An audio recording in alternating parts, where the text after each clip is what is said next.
Hey, what's going on, everybody? Hope you're all doing well. Welcome back to On Point Podcast. This episode is going to be about boots, and I'm actually more excited than I should be probably about this subject because it's kind of a dry subject, but if you listen to the gear episodes I've done where my priorities lie, boots are top above a bow, broadheads, arrows, pack.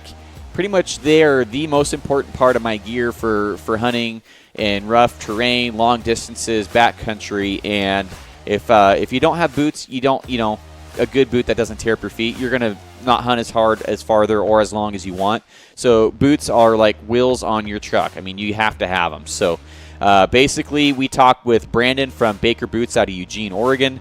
And Brandon's been in the industry pretty much his whole life and does a great job breaking down how to select a boot, fit a boot, accessories that can go along with the boot, where socks come in, where aftermarket soles come in, and what my solution would be for my situation with my Crispy Summits. And I can tell you, after the podcast went over and got the soles and the socks he was talking about, I've been wearing them for about a week and a half now, and absolutely fantastic products that he offered. I mean, I'm keeping my Crispy Summits. They were killing my feet. They felt like somebody was hitting them with a hammer, and now I'm going to keep them, and I'm actually going to keep hunting in them, and that just saved me a couple $100. The soles are like $55, and the socks are $20, so definitely a little spendy, but money well spent. Like, throughout the day, I'm literally consciously thinking about how comfortable my feet are a few times. Like, as I'm just walking around, it just pops in my head. I'm like, man, my feet don't hurt. So super great product that he's offering there, and a lot of really good perspectives. So appreciate him coming on to the podcast. One quick announcement before we get going here is, with the review giveaway, I think we're like 2 away. So if you just want that giveaway to be done, go leave a review now. A lot of you guys already have. We're getting a couple reviews a day. So I'm guessing by the end of the day today, we'll be at 100. And Brian from Day 6 is offering to send the winner a pack of his new broadheads, 100 grainers. And if you don't know about those broadheads, I did an episode with him about his new broadhead that he came out. And I'm really excited about these because if you've heard me say it before, these are ones that if I was going to have like a broadhead baby, this is what it would look like. And it's a great design. I haven't had a chance to test it yet. He's also sending me a pack to test out, but it's going to be a great broadhead in my opinion. If it holds up and it shoots and it flies and does everything I expect it to, it's probably going to be one of my favorite broadheads on the market. So you guys are going to have that just about the same time I do, or maybe even sooner. And just really excited to be able to offer that to you guys. That's like a $75 value, somewhere around there. And Brian is totally hooking the On Point podcast up. So thanks, Brian, for doing that. And looking forward to hearing some good testimonials, some reviews from you guys, whoever wins. Hopefully a picture of a dead animal or something. That would be awesome. So outside of that, we got the giveaway. That should be done. It won't be done this weekend because I'll be getting married. So I do have enough content to last throughout the week to where I can just focus on wedding stuff and be able to make sure that you guys are still getting the information you want. So it won't be this weekend, but it'll probably be the following week after that when I can announce who the winner is. But first, we still have to hit 100. So leave your review. Let's just get that out of the way, and then I should have those heads here soon and be able to send those to whoever we pick. But outside of that, guys, sorry for the long intro. Here's the episode. Brandon from Baker Boots. Okay. All right, man. Well, let's get this thing going. So I've been wanting to meet with somebody in the boot industry that specializes in boots. That's just, somebody that isn't really, I'm not going to say biased because you sell all sorts of brands. Right. Somebody that, how long have you been in the boot industry? So I'm 29. Okay. My family owns the business. My granddad and his brother started in 57. So essentially I grew up in it. I mean, quote unquote, as far as actually working. I think I've worked for, about 14 years, but I mean, I grew up in our business. So I've been around a lot of different brands, a lot of different styles. Yeah. Well, I've got so many questions just for me personally, but I get asked, what boot every once in a while. I get the boot questions, and I just feel like, there's plenty of podcasts with boot manufacturers out there, but then you're getting their story and their biases. Right. I want to get somebody that is, okay, here's why this, and this is the best boot for you. Right. So give me a quick intro, like your elevator sales pitch real quick, and then we'll get this thing going. Okay. Yeah, so my name is Brandon Baker. I'm with Baker's Boots in Eugene, Oregon. And family owned since 1957. Myself and I got I think we have 12 employees in there. Half of them are family. So definitely still a lot of family oriented. But as far as boots go, we definitely take a lot of pride in knowing boots more so than like your big box store you walk in. Our employees definitely pride themselves in knowing about every single product that's in there, how they fit, because that's the biggest thing is a lot of these boots, you get people that rave about one brand or another brand, but they all fit different. They may not fit you. One boot might fit you really well, where me, it may not fit so well because our feet are going to be different. So Right. Well, my thing is like I bought Crispies, probably like a lot of guys out there. I watched Land of the Free 1.0, and then I'm like, okay, these guys are using these boots. Right. They're not going to use them if they're not quality. Right. I know these guys personally. They know their stuff, and they have to rely on their gear. So that to me spoke a lot about Crispy, and that's what got me moving over for them. And what really was a turning point for me is I was on a bighorn sheep hunt for the first time ever. Had never really hunted that type of terrain. And my feet in literally 2 days went from great, no hot spots, no nothing. I was wearing Georges. Yeah. And they went from that to about as bad as feet can get. They were like a hamburger. They were disgusting. And it just ruined. We went straight from the bighorn hunt straight into a, I want to say it was an 18-day or 16-day elk hunt. But and so it was how much pain could you take, really? Right. And it just took the fun out of it. And so that was the last year I wore, and if you wear a Georgia boot, I don't mean anything by this, but a cheap boot. Right. And not one that's designed to – I used to fight fire in Georgias and everything. Yeah. But I went from there to start wearing a premium boot, and that's when my mind's like, okay, there's something to these. And my number one gear priority, and I've said this on previous podcasts, is boots. Right. If you don't have feet, you're not out there and you're not getting after it. Yeah, well, that, you can wear – you can have an inexpensive pack, and if you have good boots and good insoles, that's going to help out a lot with your inexpensive pack, right? I mean, don't get me wrong, you pay good money for good gear. I think everyone would agree with that. But, yeah, I mean, having the proper boot that actually fits your feet with proper insoles to give you the support. Like I said, I mean, you could have, a $200 pack and be able to pack out a quarter on it. Right. It's going to make that pack a lot easier having the proper boots and proper insoles. So. Right. I want to get into that because last year I bought the Nevadas. Excuse me, 2 years ago I bought the Nevadas, Gore-Tex. Hands down, my favorite boot I've ever worn. Right. I've come from George's for years because it was the cheapest and I was broke and that's all I could afford. Right. Yeah. And then I've worn the Danners, which I'm not a big fan of Danners. I just my feet don't agree with any of them really. Right. The Pronghorns have been not very good. My dad's gone through 4 sets of Danners in like a year and a half. They just fall apart. Yeah. And not bashing Danner, I'm sure they're a good boot for some people, but for my family, they haven't been. Yeah.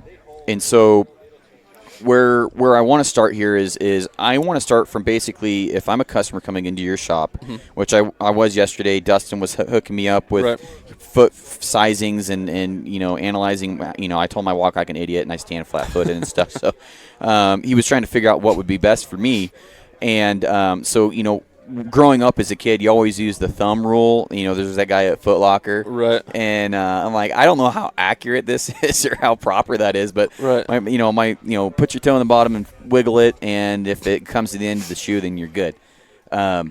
Walk me through what's the legit thing there? Yeah, so if you were to walk into our store and say, hey, I'm looking for a good hunting boot, probably the first thing we would ask is, what are you hunting? Mm-hmm. When are you hunting? And where are you hunting? Really? And is this going to be something that you want a hunting boot for just early season? Yeah. You want something that's going to, hey, I'm going to Montana on a late elk hunt in November. You're probably going to want an insulated boot. Where you're going hunting, that's going to make a big difference also. We're located in the valley.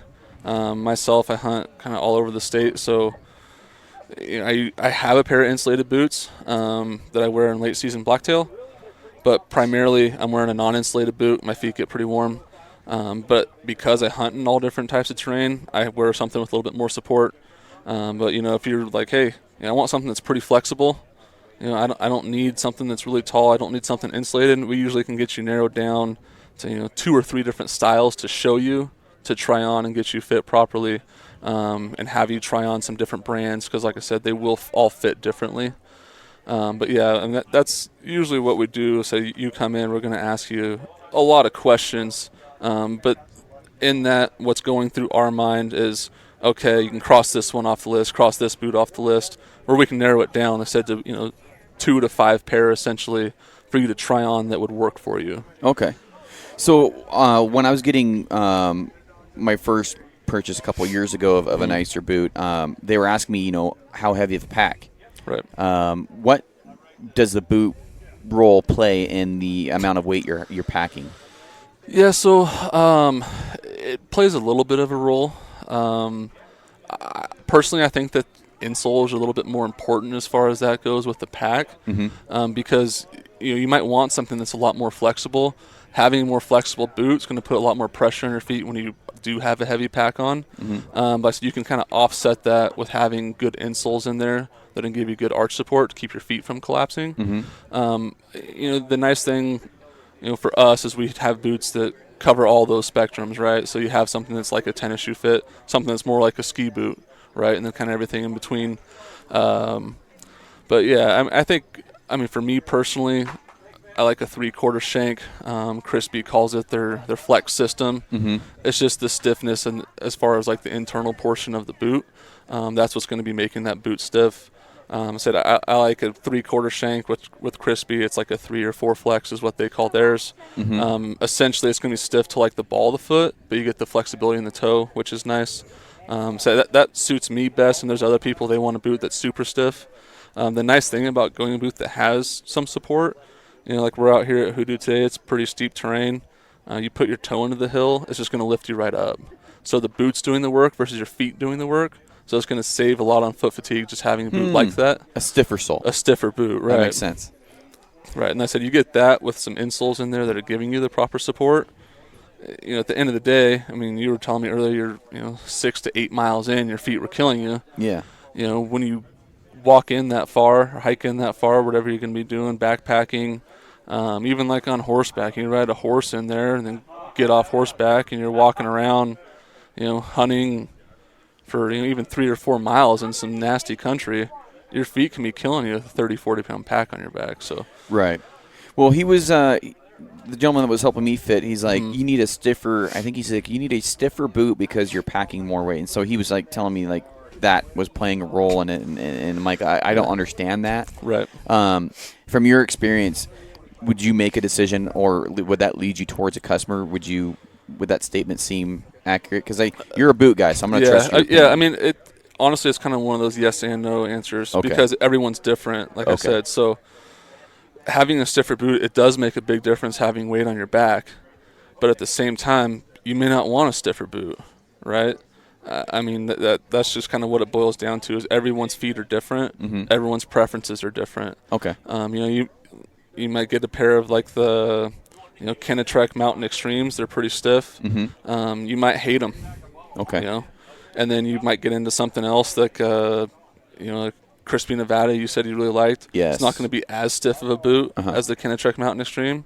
And it might be vice versa. You get a person that tries the Crispies.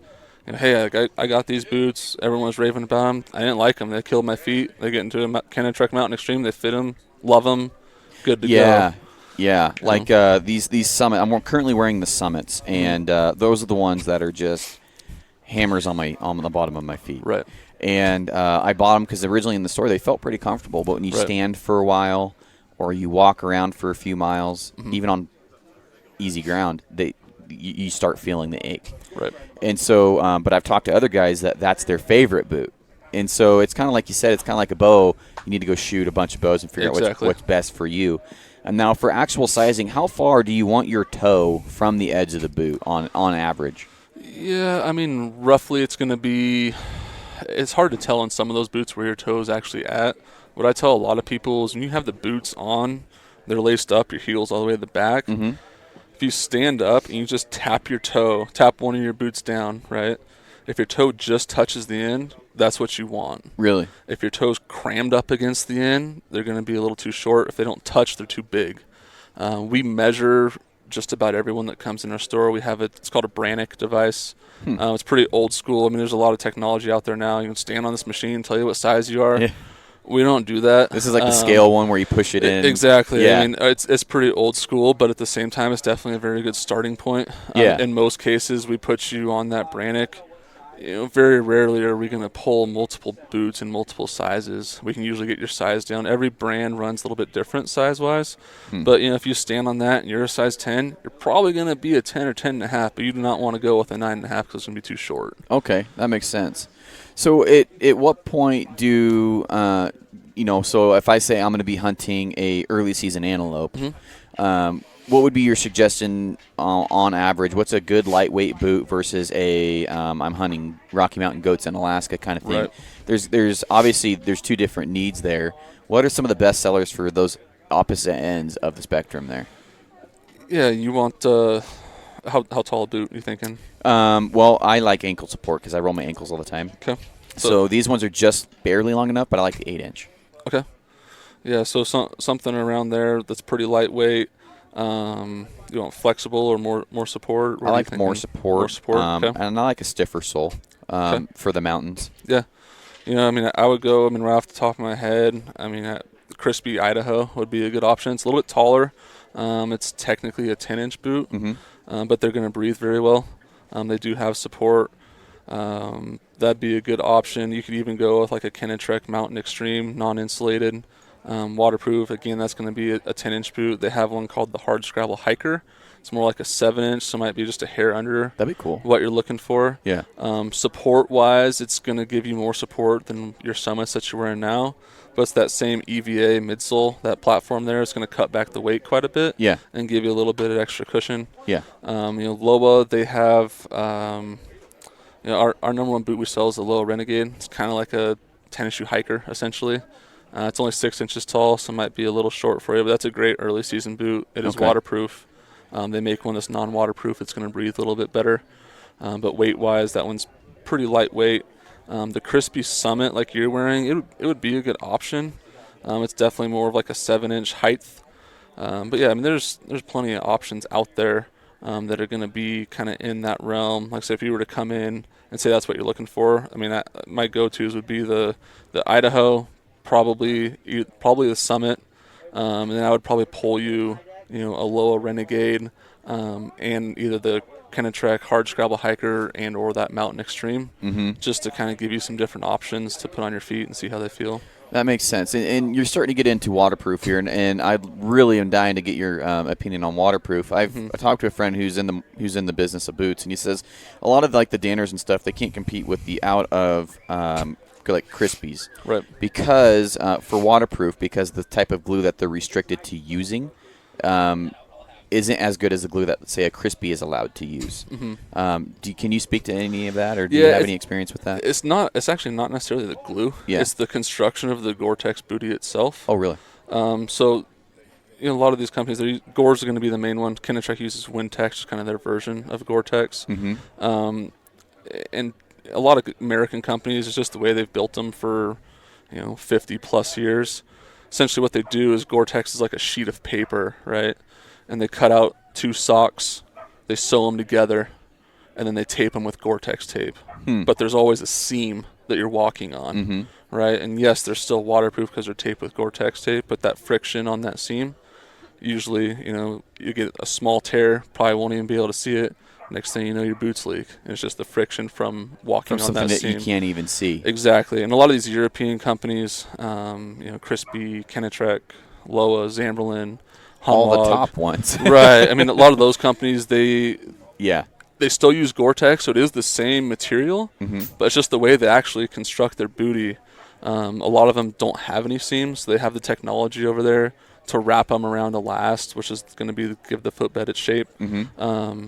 And so it's essentially seamless, so you aren't going to be having any of that friction. Yeah. They do have to sew them into the boot, or else it's going to be sliding around. They sew them at the top.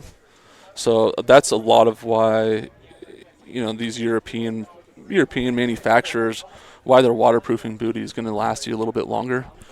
Is because of just the technology is going to be a little bit better, a little bit more high tech. Yeah, my buddy's been in the industry for 20 years, and so I trust him when he says something, but maybe the why. Maybe it's accurate, but maybe the why isn't. Right. Because he's not he's an outdoor store guy. He's not just a boot guy. So, right. And that's why I love having a boot guy on the show. It's like, actually, it's because of this. So, yeah, and they can use. There's a lot of rules and regulations here in the States that you can't use, and that's why a lot of these companies do go offshore. It's not necessarily.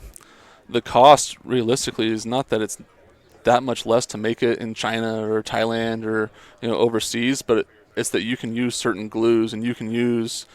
The tanning process is going to be a little bit different, and that's where they cut their cost. Labor is less, versus paying a union guy like Danner. They're all union workers up there. Oh, really? So your labor is going to be a little bit less, but at the same time, it's the rules and regulations what you can and can't use here compared to Europe or overseas and like China or Thailand. I feel bad because I feel like I'm hammering on Danner this episode. So if you wear Danners, I can't rip on too hard because my cork boots are Danners. Yeah, Danner. In my opinion, I think Danner makes a good boot. We've been selling Danner ever since they were doing wholesale. So they do make a good boot. I think a lot of it is. Where we're at, this is Danner country, Pacific Northwest. They're made in Portland, so. Oh, are they? Yeah, so a lot of people though they at least know who Danner is. Oh, they're like a house name for boots. Yeah, so they do still make a good boot, and like the Danner Pronghorn, which is going to be their lightweight hunting boot. Retail, they're changing them. They're changing their style a little bit, so their price is going to adjust. But they're right around like $230 to $250 right in there. Yeah. In that price range, they're a good boot, But you go from like that, or like an Irish setter, like the Irish setter elk tracker, which is really popular. They're around that price range also, $200 to $250, depending on what model you get. But when you do step up to those boots that are $350, $400, $450, there is a difference. It's a big difference. Yeah. I said for the money, it's a good boot. It's kind of. I related it a lot to like tires, right? If you get a 6-ply tire and you're going off road, you're probably not going to last you very long versus right. A 10-ply tire. So yeah, well, it's funny that you say that because the soles on the Danners that my dad's had, and granted he walks a lot for elk hunting and deer hunting just like I do. The sole is always the weak point in his shoes that he's had through Danner. It's funny, my cork boots. For guys that don't know what those are, my logging boots that have the spikes on the bottom.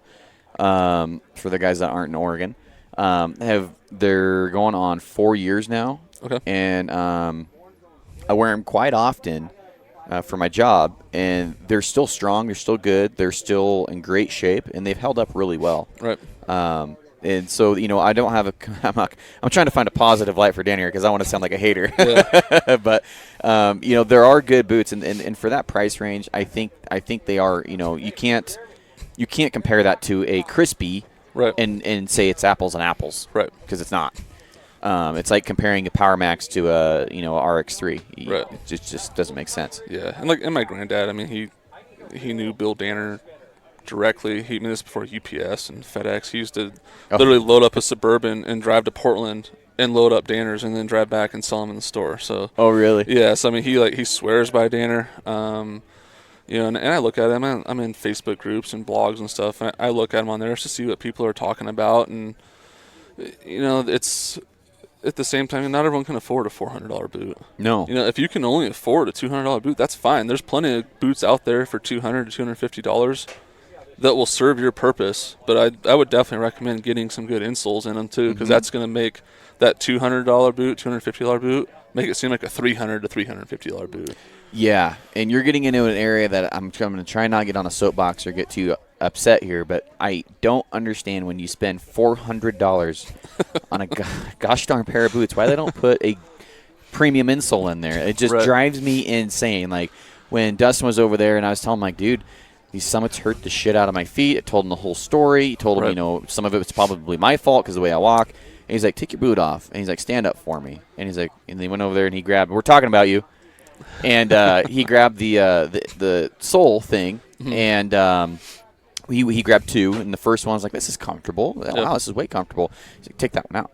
Put this one in. I'm like, okay, that's the one right there. Like, as soon as I stepped on it and put it in my boot. Like, that's the one. I'm like, now why the hell aren't they putting these in boot stock? Like, Right. if I had a boot manufacturer, and if Crispy or somebody ever listens to this, you better start putting those freaking things in boots. Because, I mean, I would pay the extra for a premium sole and a stock boot. I would. Right. Honestly, I don't really know the answer to that question. It's a loaded question. I think that out of the companies we're talking about, Kenetrek actually, they put a pretty decent insole in theirs. Their stock standard insole is pretty solid. Really? More so than your Crispy or Loa or Zamberlan or one of those types of boots. Theirs is pretty decent. I mean, I think we recommend the Superfeet insoles, which are kind of like an over-the-counter orthotic. Like as I explained to you earlier, all the different colors represent different things about the insole. But putting something like that in there will make a pretty big difference for you. If you have flat feet, they make an insole for a person that has flat feet. I see it all the time. People will be like, hey, this is the insole you want to buy because this is what works for me. Yeah. Well, my feet aren't the same as your feet. I kind of have duck feet. I'm short and wide. And I have really high arches. You might have really flat feet and they're narrow, so the insole I'm wearing may not work for you. Right. As far as these companies not putting an insole like that in there, I wish they did too. But at the same time, we do have aftermarket insoles you can put in there that does increase the overall comfort and gives you the proper support for being on your feet all day. Whether you're in the woods for what you do for a living, you're wearing your logging cork boots, your mill work or something like that, or even if you just have them in your hunting boots and you put 30 to 50 pounds on your back and you're packing out a quarter, it makes a difference having proper support underneath your feet. What's the difference between like a Dr. Scholl's versus what you guys had me try on? Yeah, so a lot of the Dr. Scholl's, they're flat. There's no support to them. Initially, your feet might be pretty comfortable the first couple of weeks, 2 or 3 weeks. But once that gel breaks down, you're right back to where you were. Oh, really? Our insoles that we sell, which are the Superfeet insoles, they're actually designed by foot doctors. So what they did was they took a scan of 10,000 people's feet. And then they kind of came up with an average of, okay, this is for a low arch, this is for a medium arch, this is for a high arch. Then they took those and kind of replicated them where now they have some that have memory foam. It's a little mold right to your feet, but they still give you the proper foot support. Really? The one that you tried on has a little bit deeper heel cup, so it's a little bit wider, so it should lock your heel in a little bit better. That one was the Trailblazer, I believe, is what you tried on. It was like $55. Yeah. Yeah, the one I like was the most expensive one I tried on. that's how it works. Yeah, right. But yeah, but it does make a pretty big difference. So just having that proper support underneath you. I relate it to a house. It all starts with the foundation, right? I mean, if you try building a house without a foundation, see how long it lasts. Right. Kind of the same thing. If you don't have a good foundation underneath your feet that are keeping your arches from collapsing, you're going to be in a world of hurt, 10, 15 miles. Once you're in there, you get some weight on your back, and not everyone has foot problems, and not everyone does need aftermarket insoles, but it does make a pretty big difference. Even if you don't have those problems, so you get some weight on your back, you'll notice a big difference. Well, I know one of my buddies became a distributor for Hoffman. Yeah. And I wore those in the Idaho the second time I went over last year, and just to test them out. He wanted me to test them out and tell him what I thought. Those had a little bit more of a break-in period, especially on the side of the ankle for me. I can't further remember what model they were, but they were like a $450 pair of boot or $500, probably $450 pair of boot. Yeah. And they were super. They felt like as soon as I put them on, I felt like it was a higher quality boot, and it was super durable. There was probably about 2 miles worth of break-in, and then it was like comfortable. Right. And I'm not wearing super expensive socks, but do you guys sell the Hoffmans at all? And what's your experience with those and the Solomons? Because I hear a lot of good things about the Solomons. Yeah, so too. I don't sell the Solomons. The Solomons are a good boot though. The Hoffmans, we do sell them. They're a good boot. Jim Hoffman, the owner there, he's done a pretty good job building up their brand. As far as quality goes, those boots are made in Italy also. Their hunting boots are. Oh, they are? Yeah, and they're solid. So, I mean, they're pack boots. They sell them here in the States, but all their hunting boots, they are imported from Italy. Okay. Yeah, this must have been, this was like an 8-inch It was heavier than my Nevadas. Okay. I wanted some. I like light boots. Yeah. I just feel like it's less work. Right. But you probably give up something when you go to a lighter boot. And that's probably durability or Yeah, you give up a little bit of durability. Usually, you're going to give up a little bit of support. Also, typically, a lighter boot's not going to give you that much support. Mm-hmm. I mean, you can get support out of a lighter boot, but compared to a boot that weighs 2.5 pounds each and 1.5 pounds each, you're going to notice a difference when you're walking uphill in them. There's a difference between my Summits and the Hoffmans I have in weight, and the Hoffmans feel way more higher quality and durable, and they're also warmer. I mean, I wore them in blizzard, in Idaho late season, and obviously the Summits aren't designed for that. But so I want to go over another very important aspect of a boot setup, and that's the socks. Mm-hmm. Now, I've heard guys try – there's a lot of bro science with socks, it seems like. Right. So tell me your general rule of thumb, what you suggest, and we'll kind of either prove or disprove some of the bro science. Yeah, I mean, for socks, I recommend merino wool, just all the way around. I mean, there's Cool Max also, which works very well for like early season. Like you go on an early antelope hunt, I would say merino wool or Cool Max. Cool Max is going to cool your feet off. Yeah, I've never heard of those. Which are nice, and that's just it's a material. Oh, it is. Okay. Yeah, so we have like in our booth over here, and we have some darn tough Cool Max socks over there. And I've seen guys carrying them around. You've been selling those. Yeah, and we I had a buddy of mine who just axis deer hunting in Maui, and I gave him a pair of those to try, and he goes, it's 85 degrees, humidity was insane. My feet are always hot. My feet weren't sweating wearing those socks. Really? So, and they do a darn tough. They do a lifetime guarantee on them. On socks? On socks. That's weird. And we also sell, it's called Farm to Feet, is what the company's called. A lifetime guarantee on those too. And it's crazy because people, they'll be like, $20-$30 for a pair of socks, but you buy, say, 6 pairs of socks and they're $20 a whack. They should last you the rest of your life because it's an over-the-counter exchange. So, and we had a customer at our store here a few months ago, and he brought in 6 pair of socks. He had them for 4 years, and he didn't wear holes through them, but the padding was gone in the heel. No problem. Here you go. Here's 6 new pair of socks. Really? So, I mean, he's like, oh, I'm set. And he bought, I think, 4 or 5 more pair. So he's like, I wear them every day. It's like I wear them. Wear them for work. Wear them on the weekends. Wear them to hunt in. But merino wool. The nice thing with people think of wool, they think it's hot. But the nice thing with the merino is actually to pull the moisture away from your feet. So like if you're on a hunt, you throw on your merino wool socks. Your feet might feel a little hot in them. But at the end of the day, you take your boots off, you take your socks off, the sock is wet and your foot's not wet, and that's what you want. And then also with the merino socks is you can wear them inside out. A lot of wildland firefighters, and that's what they'll do. They hang their socks up at the end of the day, then the next day they'll wear them inside out, and it's not a problem. But yeah, having a good pair of socks does make a big difference. I don't recommend cotton. Usually your feet are going to be a pretty sweaty mess with cotton socks. Besides merino wool or the Cool Max. If your feet get hot, I would recommend a Cool Max type of sock. So we sell the Darn Toughs, which is a lifetime guarantee. There's other sock manufacturers that use Cool Max. Danner, and we were talking about Danner. Danner makes a great sock that uses Cool Max. It's a little bit thinner. Great for spring bear, early archery, antelope season. Then they make a great sock that uses the Cool Max material that's going to cool your feet off. That's interesting. So when guys are starting to get hot spots and blisters, because that does happen, and it happens every year. It happens with expensive boots, happens with cheap boots.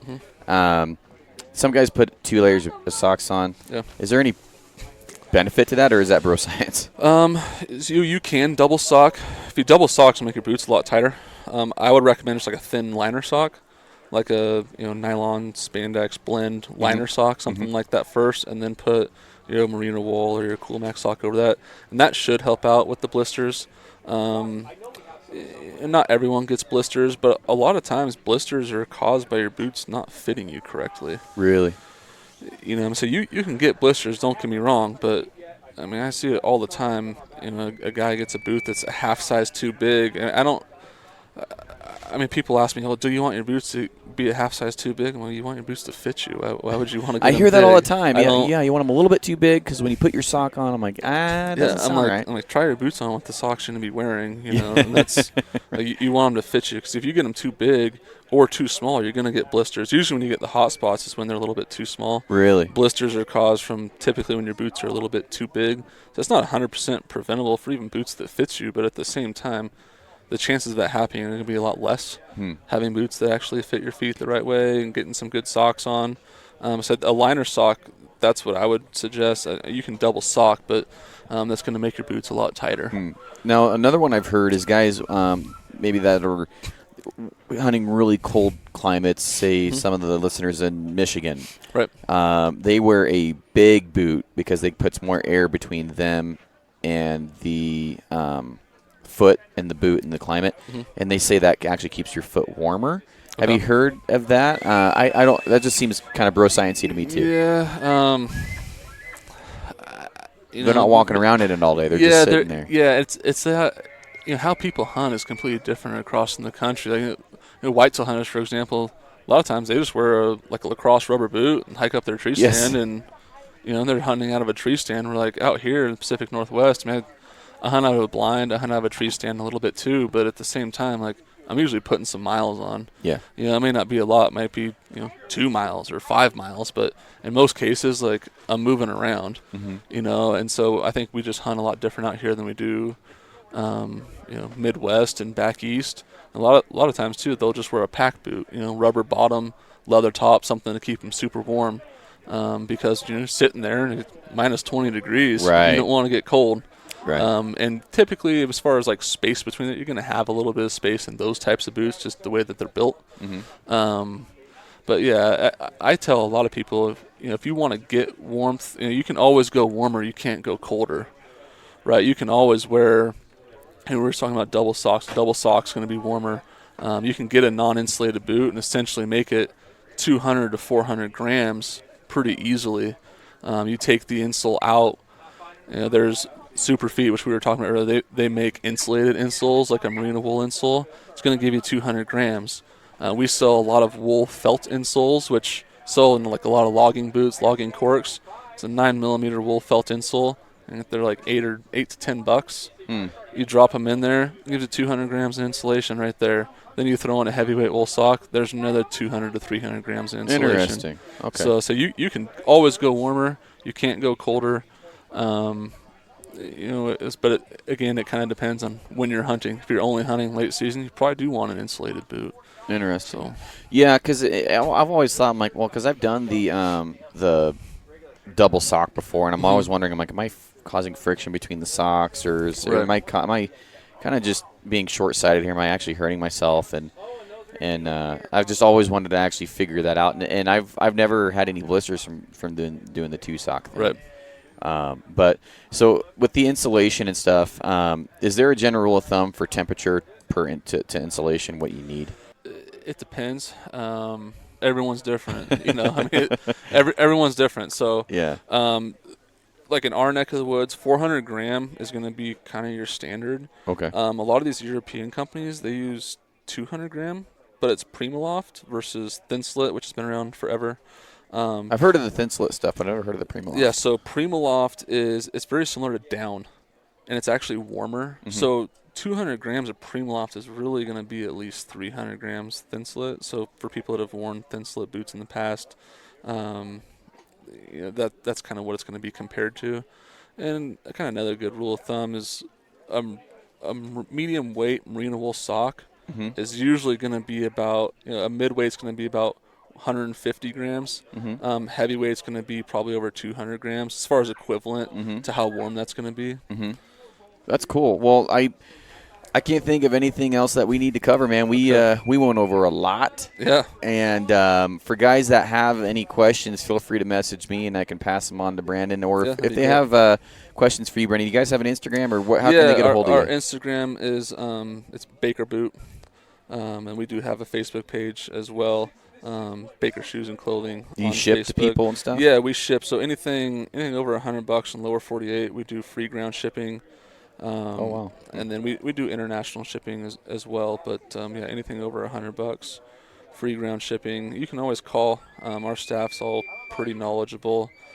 Myself, I got 2 brothers that work there as well. Dustin, he's our store manager. He's been with us for, I think, 4 or 5 years now. But yeah, you can always give us a call. Find us online. It's www.bakershoe.com. Cool. Well, I appreciate your time, man, and you answered a lot of the questions that I've had for a long time. And standing around at the booth here at the Northwest Mountain Challenge, I'm probably going to end up buying one of those, the most expensive one probably. Yeah, that's right. Get you those and some nice cool Max socks. There you go. You'll be set. But all right, man. Well, I appreciate you coming on the show, Yeah. and if we have any questions, we'll be sure to try and get them your way, and you maybe get some business out of this. Who knows? Sounds good. Thanks for having me. Appreciate it. All right, Brandon. See ya. Yeah. All right, guys, that's this episode of the podcast. Be sure to go on to my website, www.onpointpodcast.com. Sign up for that newsletter. And no, I am not missing a episode without reminding you. If you haven't already done it, go sign up for that newsletter. It's super important, and you're going to get good deals or good offers and ideas of what content's coming around the corner if you go on to that and sign up for it. It's not going to be a bunch of spam. Probably 1 a month max, maybe 2 on certain months, but I don't plan on getting crazy with it. Last thing I want to do is bombard people with more emails. But there's going to be good deals on here, and if you want to keep up with the podcast and figure out what episodes are coming around the corner, that's going to be a good way to do it. So outside of that, be sure to leave a review. We're still a couple short, and get yourself entered in that giveaway. And I think what we're going to do is, I'm not really sure, probably do it on Instagram or something and then announce it on the show. But we're going to have a qualification post on Instagram, so if you don't have me on Instagram, be sure to search On Point with Garrett Weaver. Add me on Instagram. Make sure you have that bell icon so you get notified of when I post, because you don't want to miss the qualification post. That's where it will be. And so outside of that, guys, I appreciate everybody listening, and I will see you on the next one. Bye.